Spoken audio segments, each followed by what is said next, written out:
రైతు పని చేసుకుంటా ఒక కుటుంబంగా అందరము బర్రెలు మేకలు ఇటు మేపుకుంటా పని చేసుకుంటా ఉన్నోళ్ళము. నేను చిన్నప్పుడు 13 సంవత్సరాల వయసులో నాకు ఒక సినిమా చేయాలని ఇష్టంగా ఉండి నేను అప్పుడు అనుకున్న కళ ఇప్పుడు 50 సంవత్సరాలు వచ్చేది. నాకు 50 సంవత్సరాలకి నేను ఆ సినిమా నిజంగా అనుకున్న కళ ఈ రోజుకి నేను చేసుకొని ఇక్కడి నుంచి నేను బర్రెలమ్మే మేకలమ్మే పొలం అమ్ముకున్నా అన్ని అమ్ముకొని కూడా ఈ ఒక సినిమా తీసుకున్నా. నేను spirit is not one cinema పేరు. ఒక మాతంగిని గురించి తీశాను. మాతంగి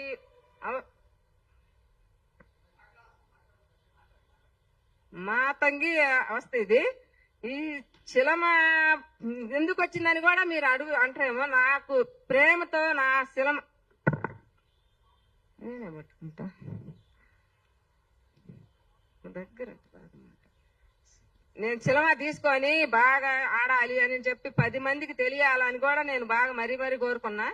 ఆ శిలమ ఈ రోజు నేను చేసుకున్న అందుకు వాళ్ళు ఎవరో నాకైతే తెలీదు.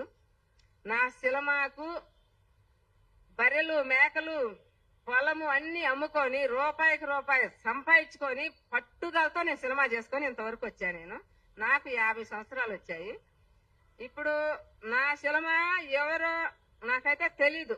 నేను పోస్టులు మొత్తం చేసుకున్నా. ట్యూబు ఆడే ఫంక్షన్ అన్ని పెట్టుకున్నాక ఆడే ఫంక్షన్ పెట్టుకున్న 3 రోజులకో 4 రోజులకో నాకు సినిమా చేయకూడదు అని చెప్పి ఎవరో వంగ గారు మేనేజర్ ఎవరో అంట, వాళ్ళు నాకైతే తెలీదు. వాళ్ళ పేరు కూడా పొట్టేశ్వరంట.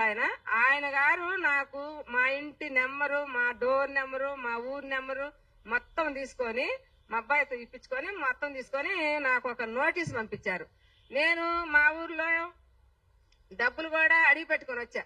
రామదాస్ గారు చెప్పాడని డబ్బులన్నీ అడిగి పెట్టుకొని వచ్చినాక వీళ్ళు మా ఇంటికి నోటీస్ పంపించారు. మా ఊరు మొత్తం అందరికి తెలిసిపోయి ఇదేంది వీళ్ళు డబ్బులు అడిగిపోయి సినిమా చేయాలని చెప్పి మళ్ళీ ఇక్కడి నుంచి నోటీస్ పంపించుకున్నారు. వీళ్ళే కావాలని చేసినారని చెప్పి కూడా మా ఊరు నుంచి మాకు ఫోన్లు వచ్చినాయి.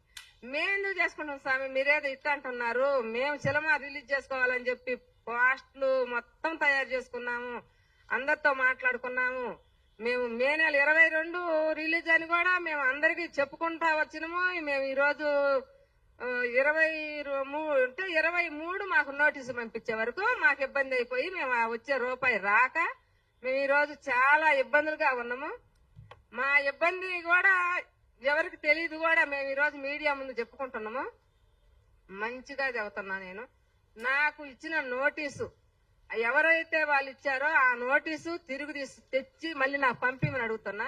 మేము నోటీస్ ఇస్తామంటేనేమో అమ్మ మీరు ఇయకూడదు నోటీసు, మీరు ఇస్తే వాళ్ళు పెద్దోళ్ళు అది ఇదని బాగా చెప్పి భయపెత్తారు, బెదిరిస్తారు మమ్మల్ని. ఏమో మాకేమో భయం వేస్తుంది. మేమేం చేయాలో కూడా తెలియక మేము ఇప్పుడు ఈరోజు ఒక వంగ గారు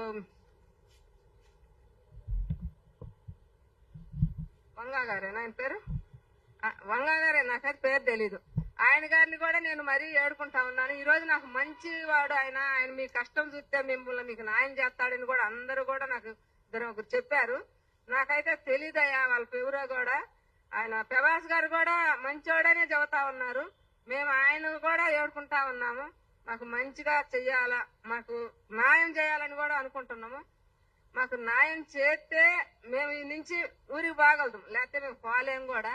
ఈ రోజు నేను ఊరికి పోవాలంటే నాకు ఇక్కడ న్యాయం జరగాలి. నాకు ఇచ్చిన నోటీసు పలాని నరసమ్మ గారిది స్పిరిట్ ఈజ్ నాట్ వన్ శిలమ వాళ్ళకి వాళ్ళదే ఇదని చెప్పి ఇచ్చిన నోటీసు వాళ్ళతో ఇప్పించి పంపించి మీ అందరు న్యాయం చేస్తే నేను న్యాయంగా చేసుకుందామని కూడా నేను అందరినీ అడుగుతున్నాను. మరి రేవంత్ రెడ్డి కూడా ఇక్కడ పెద్ద ఆయన ఈ హైదరాబాద్కి రేవంత్ రెడ్డి కదా, ఆయన్ని కూడా చేతులు జోడించి అడుగుతున్నా నేను.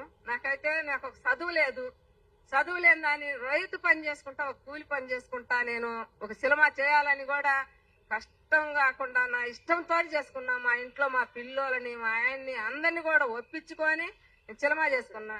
ఈ రోజు నన్ను బాగా ఇబ్బందులు పెట్టారు. నాకు ఇంకా ఏడుపు ఒకటే తక్కువ.